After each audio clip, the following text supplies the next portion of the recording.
All right, in this video, we're going to go straight start to finish with all of my paint already mixed. It's helpful in watercolor to have a lot of your paint already mixed so that when your watercolor is wet, you don't have to go way back into it and let it dry. If you really want those smoothly blended washes, you're going to have a lot of your colors mixed first. All right, so you'll notice I have my sketch here. It's really light because you don't want the pencil to overwhelm it. If you accidentally went over it way too much with a pencil, you're going to need to take an eraser to it and just lighten your pencil. This is on watercolor paper. Watercolor paper should have a texture to it. You're going to want to use the textured side. All right, I think we're ready to get started. I've got my water. I've got my salt. I've got paper towel for some manipulating. I've also got my reference image, not for my colors or anything, but just so I can see the shadows. And then, of course, I have my palette, and I have my macaron, and my coffee so that I can stay awake. All right, so the first thing I'm going to do is I'm going to rehydrate my colors. The beauty of watercolor, truly, and one of the things I love the most, is that watercolor stays hydrated, or it dries out and all the pigment stays. So you're not going to lose your watercolor just because it dried out. You actually, in between sessions, are going to want to let it dry out so that all the water evaporates and you're only left with the pigment. That's what makes it really easy to carry around with you. So if you're doing a lot of traveling, watercolor is your best friend when it comes to really easy to use supplies. All right, so the first thing I'm going to do is I'm going to actually create a little bit of a wash over top. Now I don't want it to puddle up. That's what bends my paper. And it's also really not great for your paintings. You don't want it to puddle. You want the water to soak through the paper. And you want to remove all puddles. All right, so for this part, adding my lighter value in first. In watercolor, you want to work light to dark. You cannot go back over with lighter paint. It will never cover up your darks. So that's kind of where it's different from acrylic paint in that you can't just go over it with white. You have to go from your lightest stuff to your darkest stuff. So light to dark, back to front, less detail to more detail. All right, so I've got a pretty good wash down here. Now, if I want my light to be coming kind of from this source up top left, so I can take my thirsty brush here, and I can start to soak up a little bit more of my pigment, and that'll make a highlight there.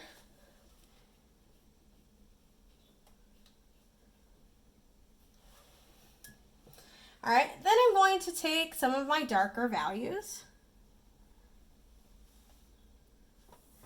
And I'm going to start to work it into my shadows. Now, if you want this to be a really smooth gradient where you can't see the edge, you have to do it while it's all wet.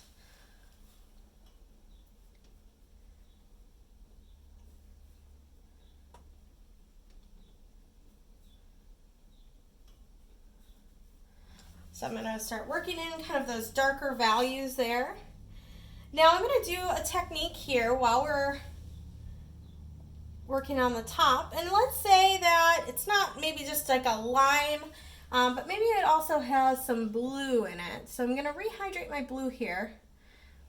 And I'm actually going to drop wet color into my wet paint. So when I touch my paint to this wet color, it's going to spread around, and if you've got little extra brush pieces, you can pull them out. My brush is shedding. And it creates this sort of spidery texture. Now, once you kind of lose that wet on wet technique, it will be a lot more harsh. So you can kind of see in here where my paint had dried a little bit more. It's not having that spidery effect anymore. So that's kind of the importance of working with it while it's kind of in that state. So you can see sort of here that spidery, really soft texture. And you can always tip your paper. So I'm tipping mine kind of to the side, upside down, to have my colors move around. All right, so while I let that dry, I'm actually going to work on this center part. I'm going to work on the area of my macaron here where it has lots and lots of texture. And I'm going to work on the bottom one.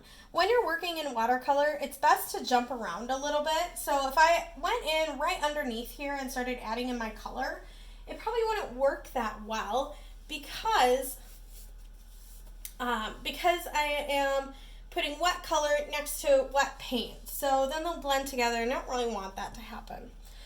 So what I'm actually going to do here is I'm going to go in really light. I'm working light to dark. And I'm just going to go in and start putting in my base color. Maybe add a little water to it.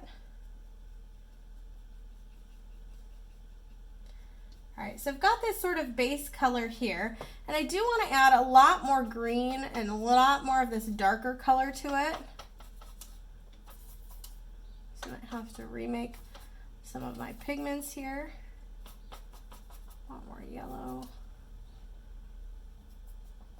There we go. And now I'm going to go through and I'm going to start kind of putting in just some light texture. And I'm going to go, after it's all dry, I'm going to go back through and I'm going to put in even more texture. And it'll start to look like this, where you can see the edges of all of your textures. It has really sharp edges to it, and that can be really desirable for you. All right, so I also want to maybe get a little bit more values into my macaron. So I've got my dark green. I might pull a little bit more over here. And I'm going to add some black and some brown to it to really darken that green.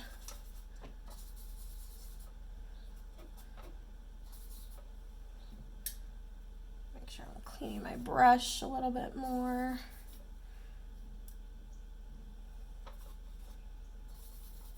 Adding some red, but if you add too much, that's okay. You can always go in. Add more green until you get what you want. All right, now I've got this sort of really rich green.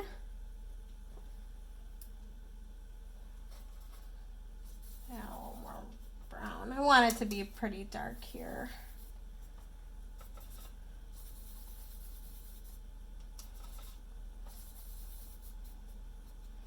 There we go.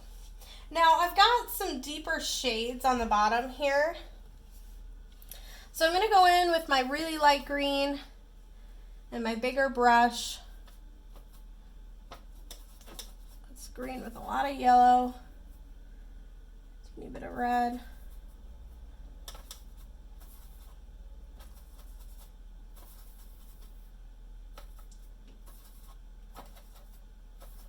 And a lot of water. Anytime you want to make something lighter, remember to use a lot of water. There we go. So I've got my sort of limey green down here. I'm going to use that thirsty brush to start picking up the colors that I want to be lighter. So up here, I want it to be a little bit lighter, so I'm going to pick up those colors. Probably see it start to get lighter. While it's still wet, I can still do a lot of blending here.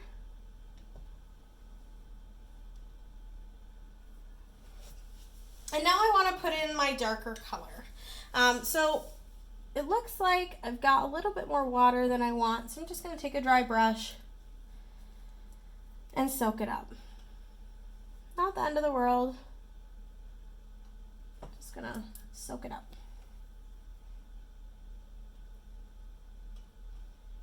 There we go. Now what I'm going to do is I'm going to take my dark And I'm going to use my small detail brush, and I'm going to start putting in my dark down below here.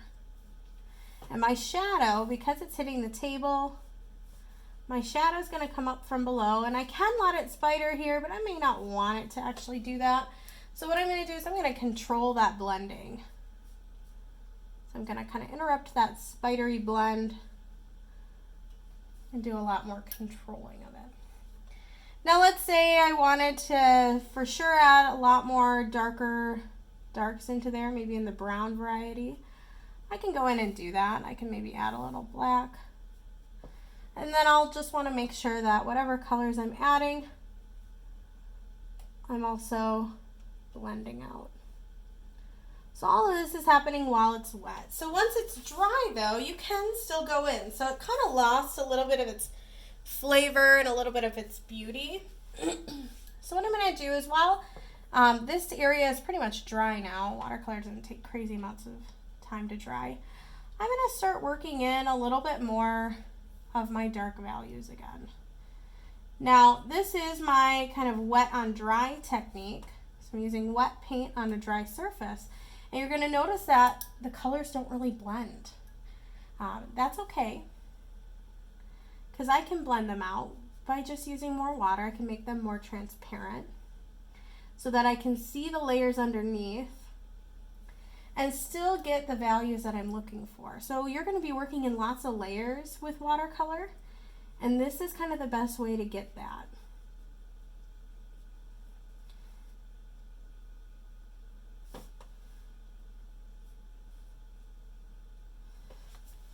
All right, so I've got some values in there. Now I'm going to get this a little bit wet. Add maybe just a touch more of my green here. Give it a little more pigment. Okay.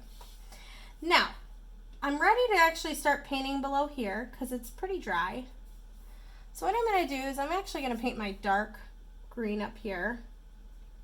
And I want to give it some texture. So I'm not just going to leave it with the green paint and call it a day. I'm going to make sure there's kind of a good amount of paint there. And then what I need to do is I'm going to actually add a little salt to a spot on my palette. I don't want to pour the salt right onto it. I want to have control. So then I'm going to pick it up with my finger, and I'm just going to really gently put the salt onto my paper.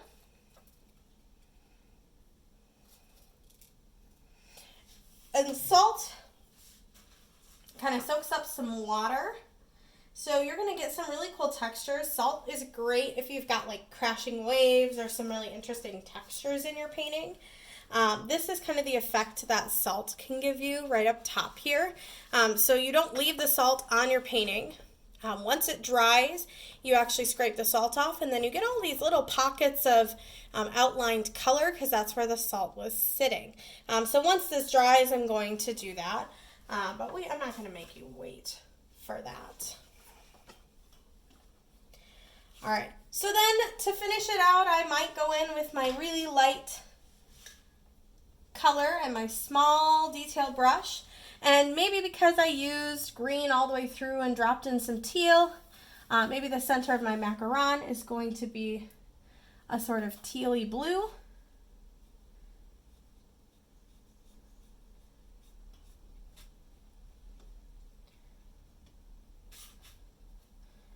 And so for this area here, I'm just going through, kind of putting in that base coat, and then I'll use my thirsty brush to give it a little more value.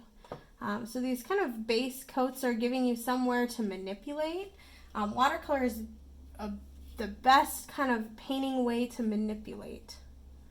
So I'll go in with my thirsty brush, give it some really cool textures, spread my paint around a little more.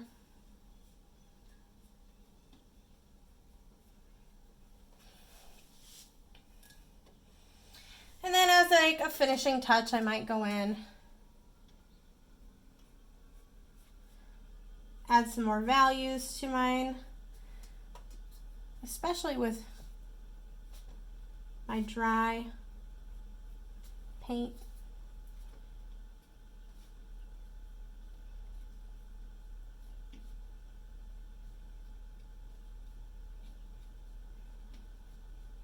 And I think a mistake that people make with watercolor is they kind of go one round and then they're done. So they think, oh, well, I think that that one just looks good. I'm not going to touch it anymore.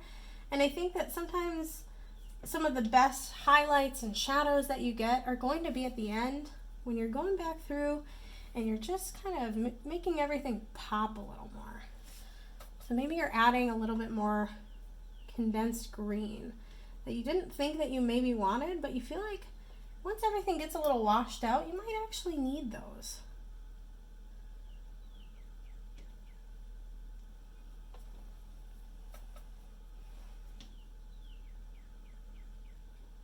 Maybe I'll add some more texture in here.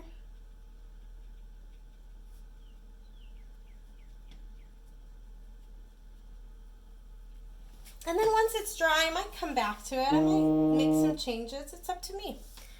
So that's it. And you're done.